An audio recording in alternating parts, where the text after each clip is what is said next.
Hi, my name is Joe Litwiller. I am a parent to two kids, and my son, John Otto, is a veteran from the Marine Corps. When John was getting ready to come home, I think we were really excited to have him home. John's was my firstborn child, and it was just he and I for a good long while, and we always had a close relationship. And I value him a lot, and I'm proud of him, and I love him. So it was very exciting to have him coming home. I had seen some hints of it a little bit when he would come home, just some impatience and anger. So I was a little bit worried about how that was going to translate to coming home and being in his home again, and away from the military life. And he never fought with other people. He was always easygoing, even from infancy, just an easygoing kid.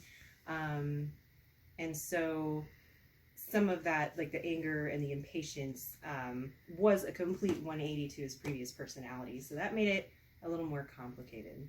Sometimes I try to be really understanding, but I'm not a patient person, as any of my loving members of the family will tell you. And so sometimes I would lose my patience and I would kind of get angry. So it was very hard to see that that kind of change in his personality, and kind of difficult to manage. John didn't want to open up a lot at first. Didn't want to really talk much about his experience. He really just wanted to, just kind of dive in head first and get into school. He was hell-bent and adamant that he was only going to spend the first year as a freshman home. He was going to move out on his own. And I think his transition was considerably more difficult than maybe he wanted to admit it was for him. But since he hasn't really opened up about that definitively, I can't say that. But as his mom, and knowing him, I think that I think it was more difficult than he tried to let on than it was. Is it something I would love to help him with? Yeah, but I don't know that I would know how to help him per se. But he would also have to be receptive to wanting to make that adjustment. I didn't have that shared experience with him, and I didn't feel like it was my responsibility to tell him, most of the time, to tell him what I thought he should do. If he directly asked for my advice on anything, I would be more than happy to provide it, but a lot of that was something he really needed to navigate through with himself, but I just wanted to be there to be a sounding board for him if that's what he needed. I always want to ask him questions about, do you regret doing it?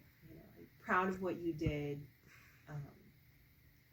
Do you believe that it was something that, that you really took away good things from, or does it all feel like bad memories, and a rough 4 years? It's just I always feel like I want him to tell me anything that he wants to tell me, and I'm here for that because I love him and I care about him and I want him to feel comfortable talking to me. But I don't think there is anything about his service that I would want to pry about, because that's his experience, and it's his experience to share with whom he sees fit to share it with. And over the years, he was fairly forthcoming with me and did share a lot of things. It's a topic I don't talk about a lot because my time in the Marine Corps was very personal to me.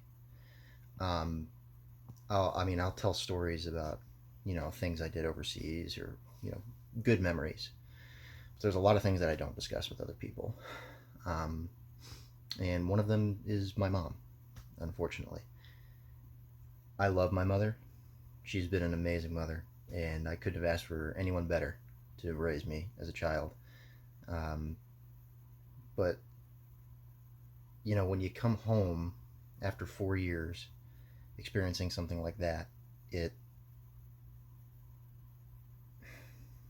it changes you. You don't feel like you can talk to people kind of outside that world that you just came from about any of it. I I think a part of me was worried that nobody would understand because it's a whole different set of experiences than anyone else that has had, unless they've been in the military or they've, you know, been a family member of somebody in the military. And my mom had a little bit of experience with that. My father was in the Marine Corps as well, and they were briefly married when I was young. I know when I got home, she wanted to talk to me about it, and I kind of wish I did, but I'm also kind of glad I didn't for a while. I think I just needed time to really process the transition from always being on the go and always having someone telling me what to do and always having something to do to being a civilian again and kind of running my own life and doing what I wanted to do. And it was a culture shock. It felt really awkward being home in an environment that's so loving and warm and welcoming. It's not something that you got for 4 years. Not to say that the people that I knew in the Marine Corps weren't loving. You know, we loved each other as brothers and sisters in our own way, and we would show that in our own way. But the level of love and the type of love is very different, and it's a very different emotional experience. And when you leave one behind so abruptly, it I don't know, you feel like you're cutting a piece of yourself out and leaving it behind. It it was a bad feeling for a little while, and I know it it made me sort of testy. I think, and I'm not going to excuse it, but I think that my mom chose to come at it from a place of empathy and understanding, knowing that it's not an experience that she lived, and that it's kind of my story to tell. Some of the difficult things that happened after I got home that really kind of that hurt that transition period for me was I I've lost 3 people that I know to suicide. People that I served with overseas and saw every day and talked to every day,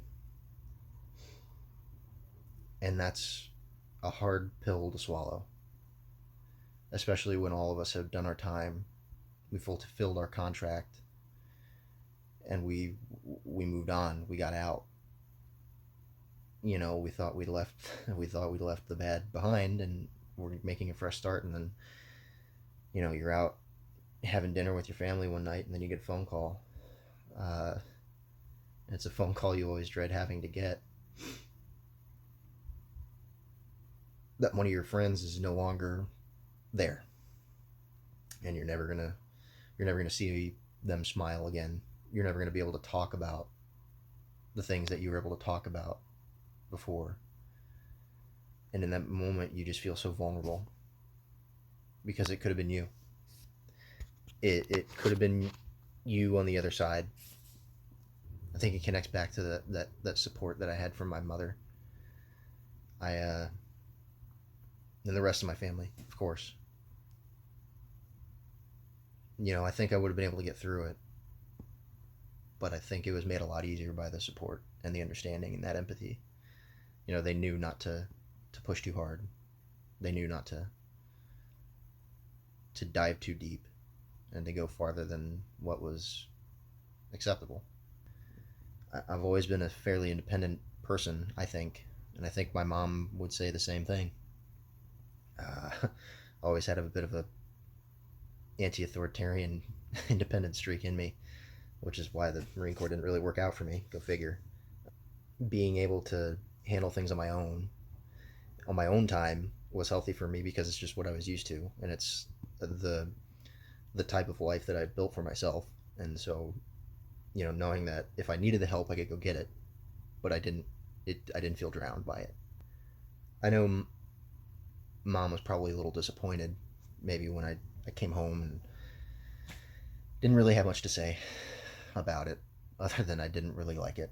and I made that well known. And I got home, and I was just so relieved to be home, but at the same time, in the back of my mind, I was anxious. I was nervous all the time, and I know my mom could sense that. I know my mom could see that. I think it hurt her a little bit that I wasn't willing to open up about it.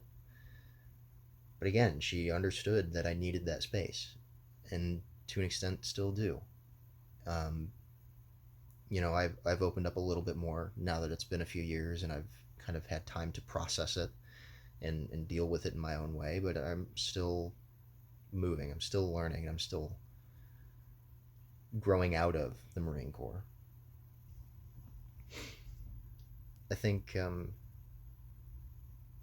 the fact that for a long time it was mom and I, just her and I, when I was a child, really bolstered that bond, and she she better understands me because of that, because she was the one that had to take me everywhere and do everything. Extracurriculars. She was, you know, taking me to doctor visits and dental appointments, and just spending that much time with somebody, you eventually kind of get a feel for how they are as a person. And I think because of that, we both have a very mutual understanding, even if it's unspoken. You know, we still have a very mutual understanding and love and respect for each other. Uh, and I think as tough as that was on mom being a single parent for so long, I think in the end, for our relationship, it only bolstered it and helped it. It was only a good thing. And I'm thankful that I grew up the way that I did with the mom that I did.